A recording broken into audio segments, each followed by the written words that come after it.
and I welcome you to our first plenary session on Friday. So I'm going to make these introductions really short because I know we're running a little behind, and I know that if there's anything we'd really like to do more is get some more questions from the audience thrown up at the panelists, and we have 4 panelists and a moderator, so here goes. We have 4 panelists and a moderator, as I said. The first, Peter Bergen, is the National Security Studies Program at the New America Foundation and CNN's National Security Analyst. He is a print and television journalist and the author of 4 books, 3 of which were New York Times bestsellers and have been translated into 20 languages. We have Ambassador Saeed Tayyib Jawad, former ambassador of Afghanistan to the United States, chairman of the Foundation for Afghanistan and chief executive officer of Capitalize LLC, a strategic consulting firm that specializes in the investment, security, and political environments of Afghanistan and the greater Gulf region. Ambassador Cameron Munter is former United States ambassador to Pakistan. Prior to his nomination, Ambassador Munter completed his tour at the embassy in Baghdad. And we have Shirin Tahir-Kheli, ambassador ranked as a senior advisor to the Secretary of State for Women's Empowerment. In the capacity she focused on multifaceted outreach to the women of the Muslim world. She was named by Newsweek in 2011 as one of 150 who shaped the world for helping build bridges between the U.S. and Pakistan. The subject here is Afghanistan and Pakistan. Please welcome our panel, and I turn it over. Oh, wait, okay, I'm sorry. Daniel Markey, Senior Fellow for India, Pakistan, and South Asia at the Council on Foreign Relations, where he specializes in security and governance issues for South Asia. He's our moderator, and he's going to lead the way from here on. Dan, take it away. Great, thanks a lot.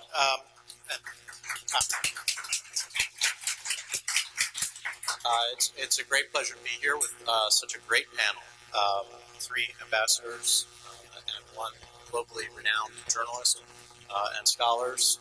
So I've been told that there have been a lot of questions about Pakistan and Afghanistan so far already in the proceedings. And I think we have a first-rate panel to start dealing with it. What I'm going to do in terms of focusing the discussion is I'm going to tee off with questions to each of our panelists. 1 each, and then I'll allow for a little bit of follow-up, and then I'll open the floor to you so you'll have a little more time to engage with them. Let me begin with Ambassador Munter, who you've already got his bio, but is, I think, in some ways almost uniquely positioned to provide us a very recent perspective on what Pakistan looks like to the United States, to official American advisors and diplomats, and also has lived the U.S.-Pakistan relationship during what was an exceedingly difficult and trying time, which is no reflection on him, but a reflection on something much broader than that. So the question that I have for you, Ambassador Munter, is how should Americans understand Pakistan? So often Pakistan is at the top of our list of failing states, of nearly failed states. It's a country where we have a litany of problems, nuclear weapons and so on.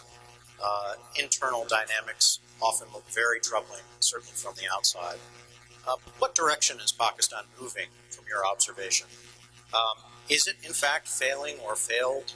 How worried should we be about that as you look at it from your perspective, having spent some time there on the ground? Well, thanks for the opportunity to speak about this. I'll try to be very brief with just a couple of points. One of the problems is not just the objective reality. What are the problems with the Pakistani economy? What are the faults in Pakistani's democracy, which is a democracy, even if it's distorted? What are the problems it has with its neighbors? The main problem that I see in the bilateral relationship is that we have rather pernicious stereotypes about one another. 2 narratives, an American narrative and a Pakistani narrative, that get in the way of our understanding. The American narrative is these are a bunch of thieves and double crossers who take our money and don't do what we want them to do. This is a widespread prejudice against Pakistan, and there's enough truth to it in the sense that you can always find evidence of this, that it guides a kind of negative downward spiral and makes it very hard to develop trust. Pakistanis also have a narrative, which is that the Americans use us and discard us. They use us against the Russians in the 1980s, toss us out ostensibly because of nuclear proliferation in 1990. They use us in the war after 9/11, but after 2014, they're going to go away. You can count on it. That is, Pakistanis think Americans are hardwired to desert them. This set of stereotypes is intellectually lazy and very pernicious. One way to get out of this would be what, say, Hussein Haqqani, my counterpart who was the ambassador here, suggested: time for a divorce. Or what others, who shall remain nameless, have said in the press, that it's time for containment. It's time to kind of push this away. Those two, I think, are not reasonable alternatives. As Steve Hadley has said, remaining engaged with Pakistan, there's no alternative to it. But I would argue that having a focus simply on a bilateral relationship is something that's been a problem for us. What we need to do is to break out of this bilateralism, if you will, this sterile debate, and look at the issues that are cross-cutting, the issues that have to do with Pakistan's relationship to India, the issues that have to do with the sequence of events that will take place after 2014, when the American focus, once again, as Steve mentioned, when the American focus becomes somewhat less on our relationship to counterterrorism and opens the door for more creative ways of business, academic, media, other links with Pakistan that have really suffered in the last 10 years because of our focus on CT. So I guess I come out to your question answering that I'm cautiously optimistic that if we can keep things on the rails, which, if you know what happened over the last 2 years, it's not an easy thing. It was kind of like rolling down the side of a ravine with rocks and cactuses and things, and you don't know how far the ravine goes. So when I say keeping things on track, it is not easy to keep things on track in Pakistan because of the way that it's mismanaged, because of the difficulties in our relationship. But if we are able to do so, I think after 2014, there will be a prospect that we can open up to new kinds of cooperation if we are not slaves to a bilateral vision that's based on distrust, but if we focus on the multilateral and the regional issues, which will ultimately lead to economic growth, new relations with India, new relations with Afghanistan. Thanks. You've given us an important vision as to the bilateral relationship, the U.S.-Pakistan relationship, the need to continue to remain engaged. But I want to pull you back so we have a chance to the specific issue of where Pakistan itself is heading. There is the broader question of the bilateral, but what was your sense of this country? What is the direction that it is heading? Well, I'm a refugee from academics. Those who can do, those who can't teach, those who can't teach become diplomats. Right? But I'll give you an assignment, which is Anatol Lieven, the British academic, wrote a book called Pakistan, a Hard Country. It came out in 2010, I believe, in which he describes a society that is static, it's stable, but it's not very capable of reform. In answer to your question, I think that Pakistan has an enormous difficulty trying to make the progressive reforms that friends of Pakistan would like to see, partly because of tribal, ethnic, historical reasons. It's very difficult for change to be effective. You have Imran Khan, a cricket player who wants to change things. You have the parties in the country, which are the traditional power brokers. The system is very stable, but very difficult to move. I would argue that it is in trouble economically, it is in trouble socially. There are a lot of indicators that are very negative, and I won't take the time to enumerate them. If they are going to address those issues, they're going to have to do it across borders. That is, if there is going to be a change in the way the inward-looking economy of that country moves, it's going to be because of a healthier relation with India.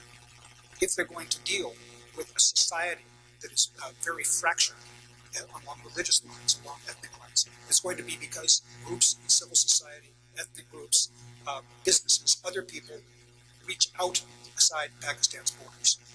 So I guess my short answer is I think that they're stuck, and I think the way to unstick them, everyone realizes, is not going to be, it's not reasonable to expect that the current political structure has the guts or the vision to reform.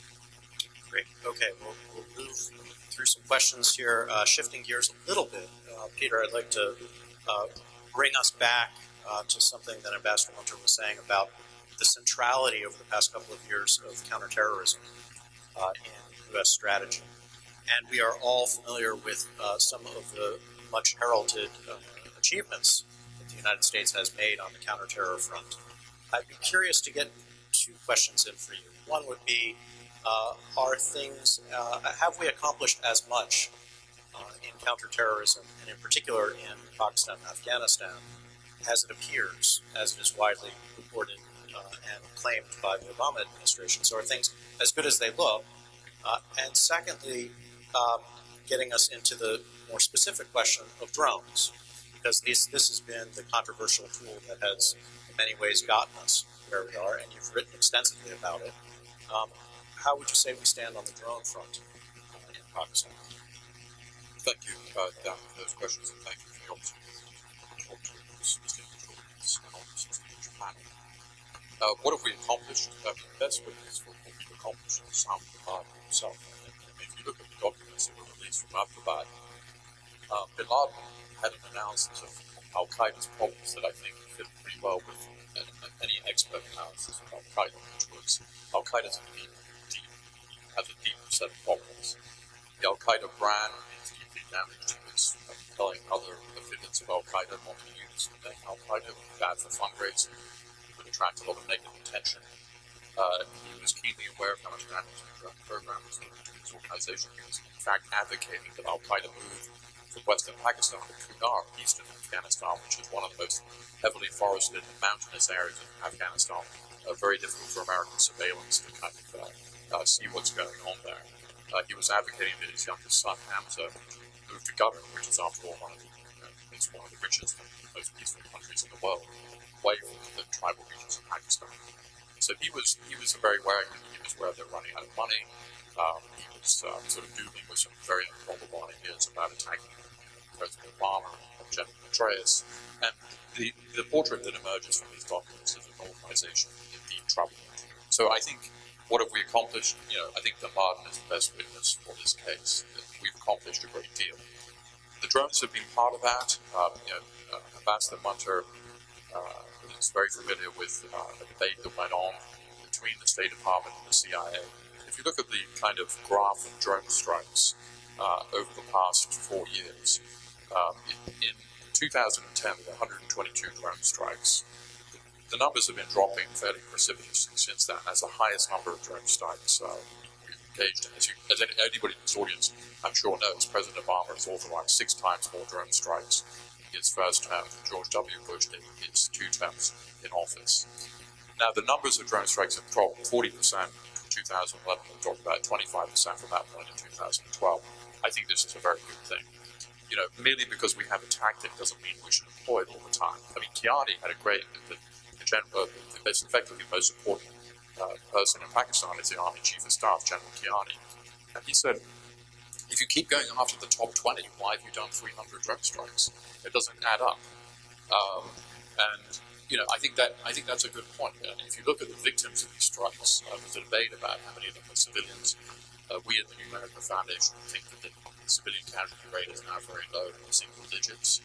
But certainly there is a civilian casualty problem in Pakistan. We enjoy a 9% favorability rating down from about 20%. And the drones are part of that story. And if the cost of a successful drone program is alienating 180 million Pakistanis, that's a pretty high cost. So I think because of the work of people like Ambassador Munter, there's been a pushback against the CIA, essentially saying, this has got to be more discriminatory. Not all these strikes are necessary. If we're ending up killing just a bunch of low-level people in the Taliban, does that really serve our interests if the cost is really alienating the Pakistani population? So it's a tactic that certainly has its place. And one final point on this: often it is done. Sometimes this is done in Pakistan's interests, and I think that's something that we need to communicate perhaps better. When Bayatullah Masood was killed, the leader of the Pakistani Taliban, this was a guy who had the blood of literally thousands of Pakistanis on his hands. And, the fact that he was killed by a CIA drone, a more public discussion of this would be useful. This is one of the world's worst kept secrets. I mean, a drone attack is a public event. And the fact that we've been I'm glad that the administration is having a more public discussion about this, because this is something that does operate sometimes in Pakistan's interest, even more than Americans. Peter, just a quick follow-up. I'd be remiss, given all the work that you've done on Al-Qaeda, unique reporting with respect to bin Laden, what would you say to the question about what Pakistan likely did or knew about bin Laden during the years that he lived in Abbottabad? What do you make of that circumstance? What should we draw from? What lessons should we draw from it? Are people in the room familiar with Whitey Bulger? Okay, so Whitey Bulger was basically disappeared from 1999 until after bin Laden was killed and was found in some coastal town in California. He was the subject, one of the FBI's most wanted list. He's responsible for 20 murders in Boston. No American official knew where he was. I think there's no evidence to suggest that. It's hard to prove negatives, but we have 6,000 documents from bin Laden on hand that have been translated. If it was a smoking gun, I'd be interested in Ambassador Munter's reaction to some observation. If it was a smoking gun proving official Pakistani complicity, our relations are not so good that we would have pointed it out publicly at this point. The difference between diplomats and journalists is that journalists say more than they know, and diplomats know more than they say. But we're in harmony on this one. No, there is no evidence that I have seen that there was high-level complicity or knowledge about him being involved. This led to the problem that if you don't know, you can be accused of incompetence. This was a domestic issue for the Pakistani military intelligence. That's a different question that we're talking about. There is, to my knowledge, no evidence that they knew that he was there during that time. One quick follow-up. Al-Qaeda tried to kill General Shirin in 2003 on 2 occasions. Al-Qaeda was at war with the Pakistani state, and the Pakistani state has actually been quite helpful on the issue of people like Khalid Sheikh Mohammed, the operational commander of 9/11. We've had Pakistani help, particularly on the issue of Al-Qaeda when it comes to other elements of the Taliban. That's a separate story. Peter, I won't let you off the hook without noting that Peter's New America Foundation, if you're interested in drones, they really have made a very extensive effort to keep track of the drone strikes, to compile an extensive database, to make it all publicly available on your website. Others are using it to compile other pretty impressive sort of maps and other things. So if you're interested in this issue, I would commend it to you. Ambassador Tahir-Kheli, we've already touched briefly, at least in passing, on Pakistan's relation in its neighborhood. And India is almost always cited as a driver for much of what Pakistan does, and even for much of what Pakistan is.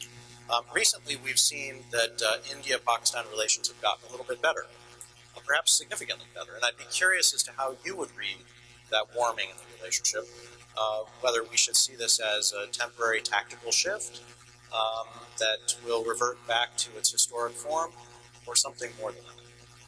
Thank you. Thank you for the first answer. It's great to be part of this panel and to be part of this group. Before looking at the regional, I'd just like to sort of make a couple of general comments. I think, as Steve Hadley said, Pakistan is important. It's obviously important because of its size, because of its nuclear weapons capable state, and its location. I'm not sure I would agree with Ambassador Munter that it's in a sort of a static period.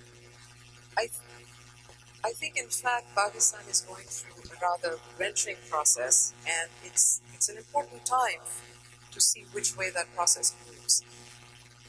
It's, on the one hand, it's a country where I still believe that the majority of people want what the majority of people everywhere want. They want a peaceful, stable, developed country where people have opportunities, the government is run transparently with some responsibility, where there's a sense of justice.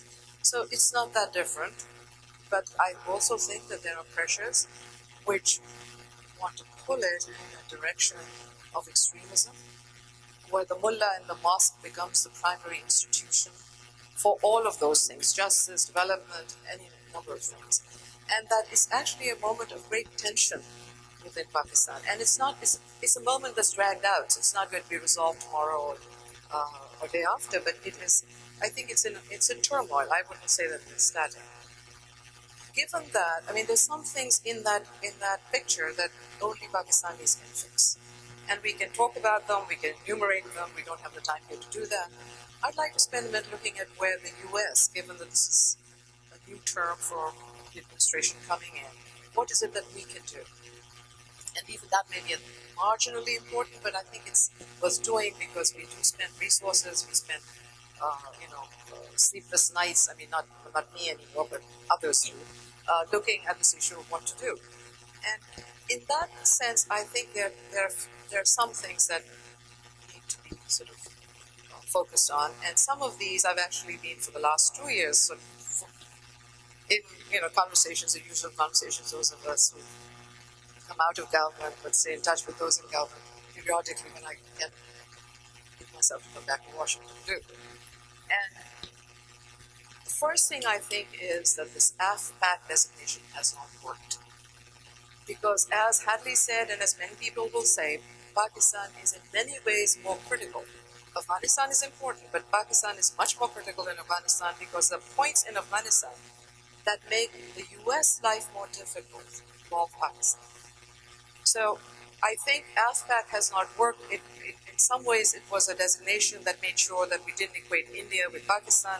India is so far off the charts in terms of those issues now that Pakistan is, I don't think there's any question will be an Indo-Pak anymore. But I think AFPAC has not worked. And to look at Pakistan through the Afghan prism is not going to make it. I think one of the things that needs to happen is look at it in more of a regional picture, where of course the relationship with Afghanistan remains very critical and important between Pakistan and Afghanistan. There I think it is time that the United States to try and at least broker, if it can, a resolution of a long festering issue, and that is recognition of the international border between Pakistan and Afghanistan, the Durand Line.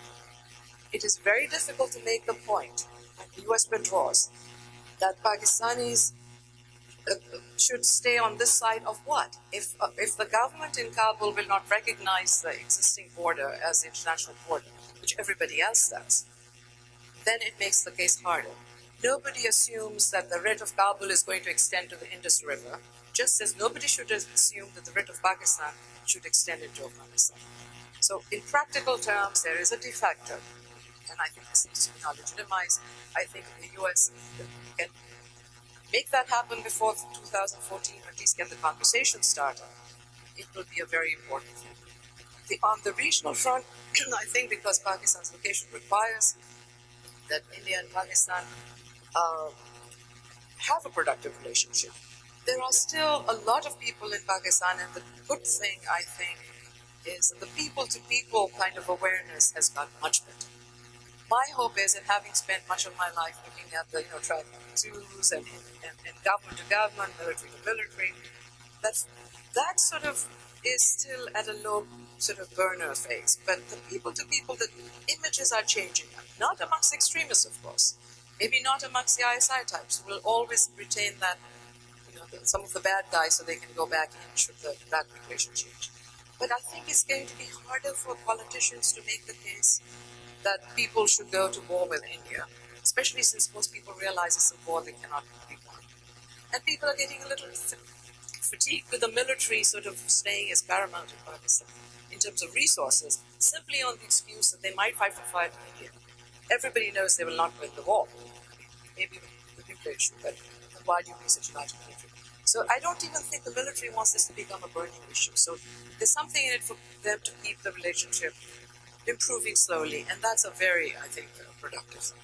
Finally, I think in terms of the regional picture, because obviously the Iran issue comes in, but I do think that it is important for Saudi Arabia to sort of stop playing this game now of looking the other way when rich Saudis, and there are plenty of rich Saudis, begin to interfere in what started in the 80s under the US sort of encouragement, get rid of the Soviets, so therefore you need to develop the Islamic credentials of the uneducated masses and so on, and get them launched as mujahideen.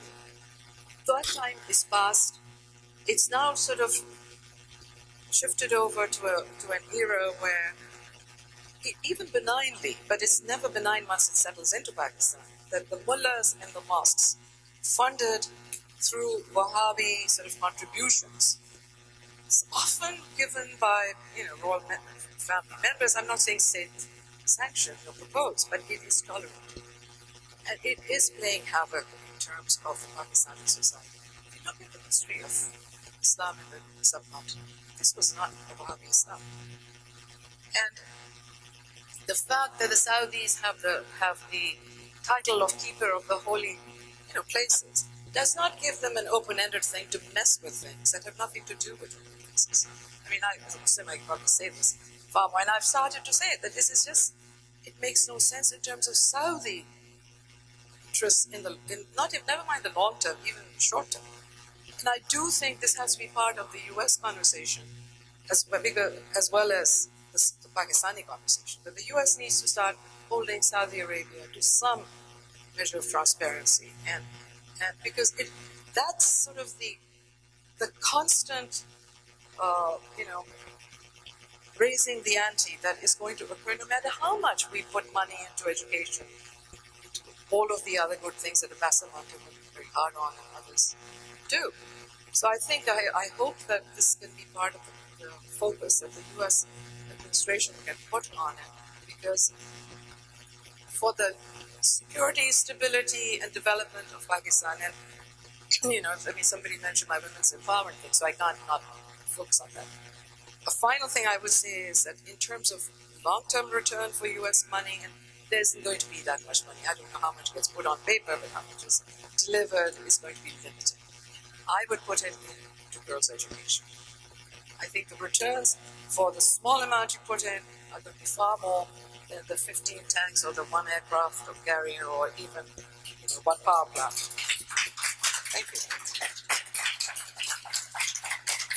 Thank you. Thanks for not only addressing some of the internal issues, but taking us on a good tour of the region, which included India, but also Afghanistan, and that takes us to Ambassador Jawad. Obviously, Pakistan's role in Afghanistan has been spoken of in the historical context at great length.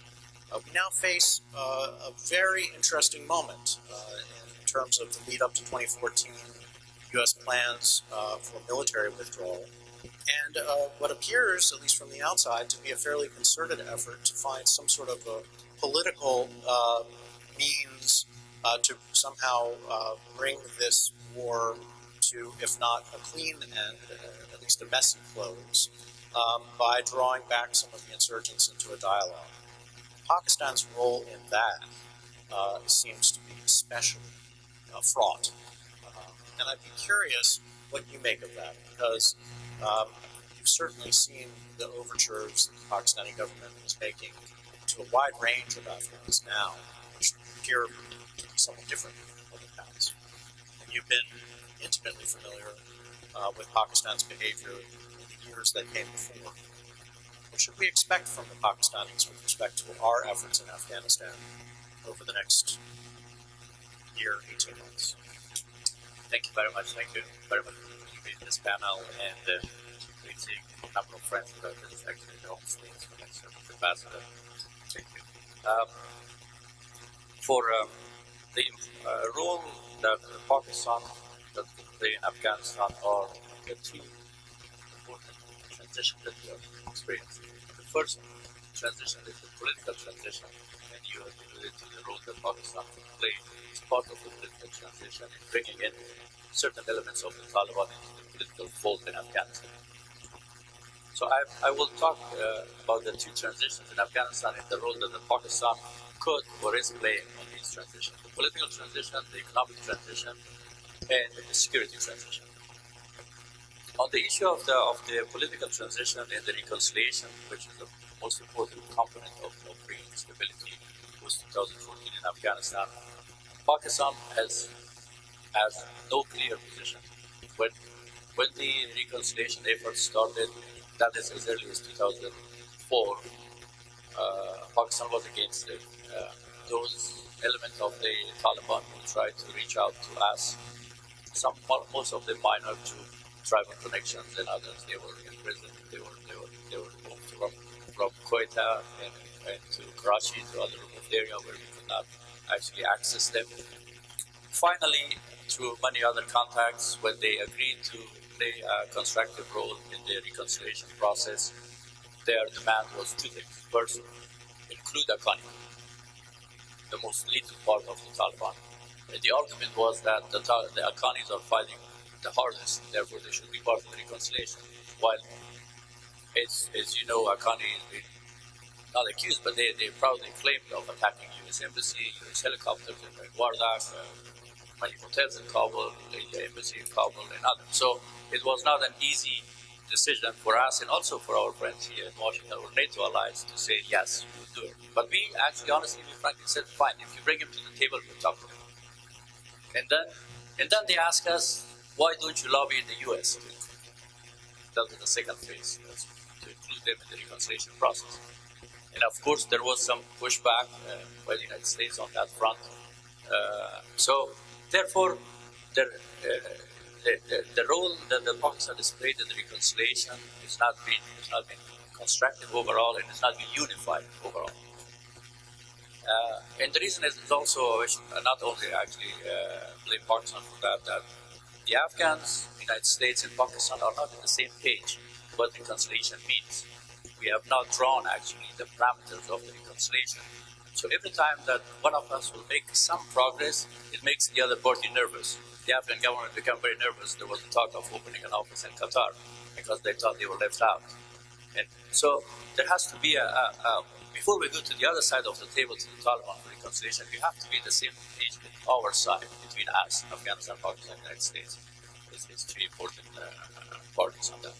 On the issue of economic transition, where Afghanistan needs to transition from contract economy and dependency on the aid into a private sector lending economy, we have signed a number of their trade agreements with Pakistan.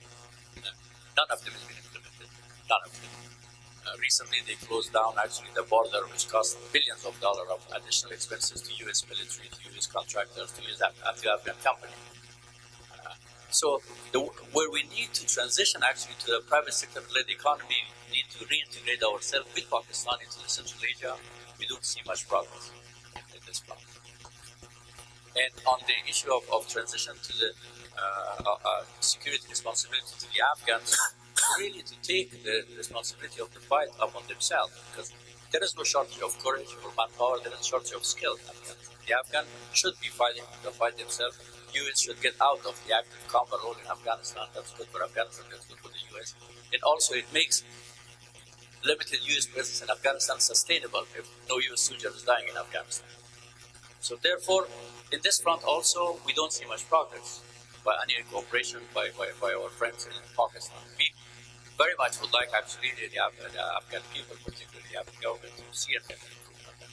And just to end on very short comments on what some of our distinguished panelists have mentioned, I totally expect the issue of not having any evidence on without being about hard to imagine that someone who will hide in West Point in the United States in a bearded man, in a man that not fluently speak the language.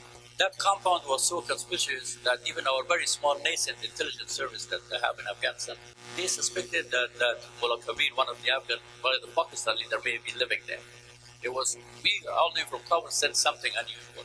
So, just on a short comment on that, and also what Ambassador Tahir-Kheli mentioned, it's great, the issue of AFPAC. I was very much in favor of at the beginning. I totally told Ambassador Holbrook back then that I'm fine with rename it as back off or whatever it is. Or even if it's needed, we can even like backpack. That's fine with me actually. Take Afghanistan out of it completely. So I don't want that. Very good. Thank you. And let me just say, we could probably have this panel go on for another hour. I could raise each of the questions with each of our panelists and get interesting and useful answers. But at the request of our sponsors, what I'd like to do is open it up to questions from the floor so that you can feel your questions and comments, please. Hi, Maria Zamet with the World Affairs Council of Hampton Roads, and my question is directed to Ambassador Jawad. At the invitation of Ambassador Ryan Crocker, I was privileged to lead a group of 6 World Affairs Council leaders to Afghanistan in March, and we met with President Karzai and 2 potential presidential candidates. And my question is, one of the issues that was brought up with us over and over among all the different members of Afghan society we met with is a fear and a concern of what happens after President Karzai. And whatever one may think of him and flaws, whatever, he has managed to, keep the country, under control for the last 8 years, and get some legitimacy by all the different ethnic groups. Is there anyone that you can see that would have that same legitimacy over all the various ethnic groups that have potential successors? Thank you. Thank you very much.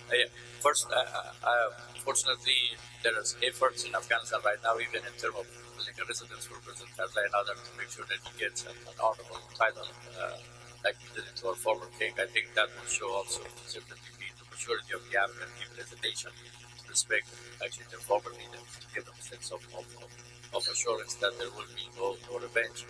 But at the same time, we have to be mindful that not to create a sense among our leaders being in Afghanistan, or particularly in our parts of the world, to get the notion that they are the only patriot, they are the only one that has the best interest of the country in their mind. And therefore, they should be involved on structuring or engineering actually what's coming up to them. So it's a tough balancing act. But as far as who else will come, I think we have civil society in Afghanistan is emerging. We have a significant number of people, actually might have too many people who are planning on running. So it is important for all of us to keep in mind and continue to keep the pressure on to have a transparent and a fair election in 2014, because that it is very much key to the continuation of what's been accomplished. Hi, I'm Joyce Davis with the World Affairs Council in Harrisburg, and I want to simply compliment Ambassador Tahir-Kheli for raising the important issue of the education of women and girls. But to take it even further, we recently had a speaker from Afghanistan, I think you may know her, Hasina Sherjan, who says that this whole concept needs to be expanded to include also young men who have not had the opportunity to be educated, especially because of all the wars in Afghanistan. So I'd like to really ask you, is the United States missing the big picture of the thing that will keep our troops out of Afghanistan or deal better with Pakistan is helping to improve the educational system in both these countries? And I'd like you to talk about that. Are we doing enough to, first of all, in Afghanistan, to create that educational structure that will keep young people in general from being targeted and lured by extremists? And do we feel that the United States really gets this, that that's the key to conquering extremism, not just with guns, but with books? The U.S. has tried, and I think that's there's been both in Afghanistan and Pakistan, but it's a question of resources. Of course, the boys ought to be the bigger picture, but given that the resources are going to be limited, and it's not going to be that the trillion or $1 billion every month or whatever the expense is going to say, the people are going to say, okay, the war switches off, we're not going to put $1 billion a month in education. That's not going to happen. One of the great sort of supports in this country for ending the wars is, let's do something here, let's not be sending resources. So given the limited nature of the practical sort of amounts of money available, my sense is that, yes, of course, to educate the boys is good because then they understand why it's important to educate the girls. But the fact is that if you educate a girl and she goes through, she's tomorrow's mother who has other, there's been a statistic apropos of South Asia, at least India and Pakistan, that if you educate a girl, a woman, it ends up that you've educated 19 people because of the family system and the way it works. You educate the men, you educate the men. I'm not saying the men should be a bunch of uneducated yahoos, but the fact remains they will find the resources. So for the U.S. component I think something good to be also to be seen about. We stand with this. It's important to us. And put pressure on the local governments to then put their money on the overall. I mean, that's one way of bypassing the madrasa system, which, if it doesn't have a horrific extremist element built into it, can actually provide the literacy for the boys. If I could add on that, first of all, I wanted to address your point. I don't think we're as far apart as you may have said about the staticness or about the dynamics of society. My comment about staticness was the ability of the institutions to address the problems, but that there is an enormous ferment in society in Pakistan. In fact, it's the most exciting part of what's happening. And for all of you, reaching out to your counterparts, if you can, in fact, is something that would be a wonderful contribution to this effort to dealing with civil society and some of the also not so pleasant elements of the way the society in Pakistan works. In the element of education, it's very important. What we tried to do after 2008 with the Carry Over Burma legislation in Pakistan was to try to match the ongoing military commitment we had with the civilian commitment for exactly the reasons you said. The money that you're investing long-term in the development of society means that it's much more likely that your troops don't have to go back, that you're going long-term.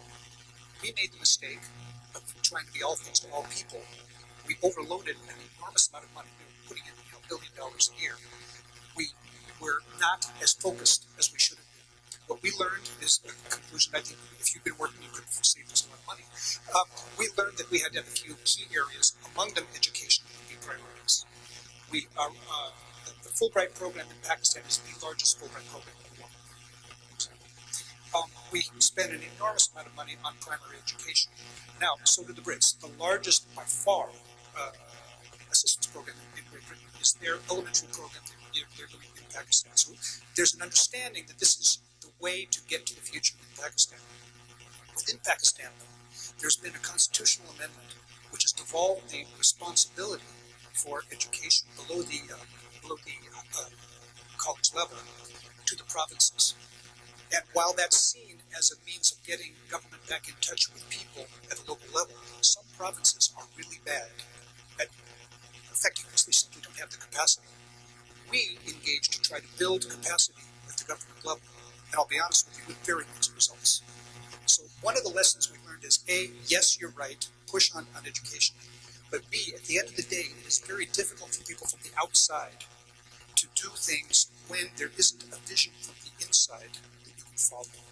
And I'm not trying to say simply we have to throw this back at the Pakistanis, but until the institutions that I was talking about that are static come up with a vision, come up with the money, it's spending a pitiful amount of money on Pakistan schools, just a pitiful amount, which is why the madrasas are so attractive to people. But until they come up with a vision, it's hard for the goodwill of the international donor community to help them. There is private help. There are a number of charitable institutions in Pakistan, huge charitable sector there. And our philanthropic sector may want to mix with them and help in that way, get out of the government biz and do this philanthropically. But you're onto, I think, one of the key elements of how our relationship post-2014 could transform itself if we focus on things like education. I think we have one more question in the back.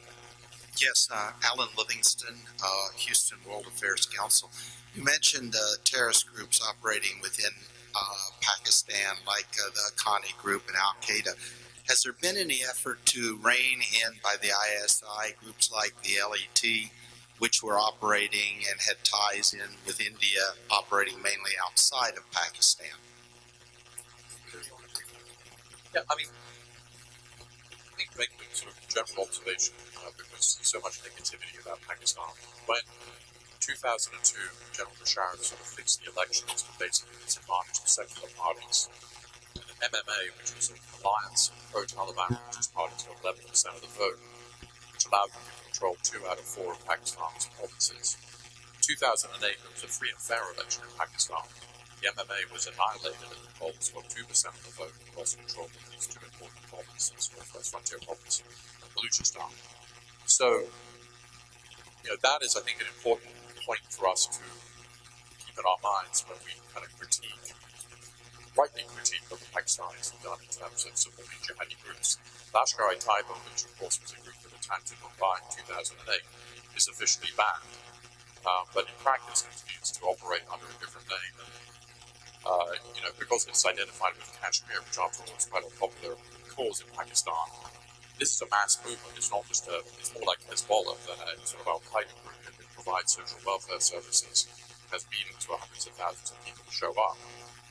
So I think as a practical matter, the Pakistani government is not really going to crack down on whatever this group is now called, because it's changed its name a number of times, because it's seen as a Kashmiri liberation group, which has a certain legitimacy in Pakistan. The big question is, will the Pakistanis do anything about the Afghan network? And hitherto, they haven't done that much. That said, they did launch a major military operation in Swat in 2009, which devastated the Taliban. They did launch a major military operation in South Waziristan, which devastated the Taliban there. So you're talking about a quite complex issue that isn't really amenable to a one-sentence sort of declarative answer. I think it would be in Pakistan's interest. After all, who suffers the most from the Taliban? It's the Pakistanis. By their own count, they say that 30,000 civilians have died in the struggle. 3,000 of their soldiers have died. More Pakistani soldiers have died fighting the Taliban than NATO and US combined in Afghanistan. So these are sort of, that's why I'm making kind of an observation about this. It's pretty complicated. And Pakistan is a very large country with very different views about what to do. But I think the last point I'd make is that the sort of religious Robin Hood image that the Taliban had about 5 years ago has more or less evaporated in Pakistan. The latest development, of course, the 14-year-old child who was assassinated attempt against her by the Taliban. So I think in the long term, the prognosis for the Taliban is pretty poor. Well, as I expected and hoped, our panel has provided us more than enough food for thought. Obviously, this could go, as I say, a couple more hours, and there are issues, including very important issues about nuclear weapons and so on, that we didn't even have a chance to really glance over. So, hopefully some of your other discussions will get to these matters, and I want to hope you'll join me in thanking our panelists for a great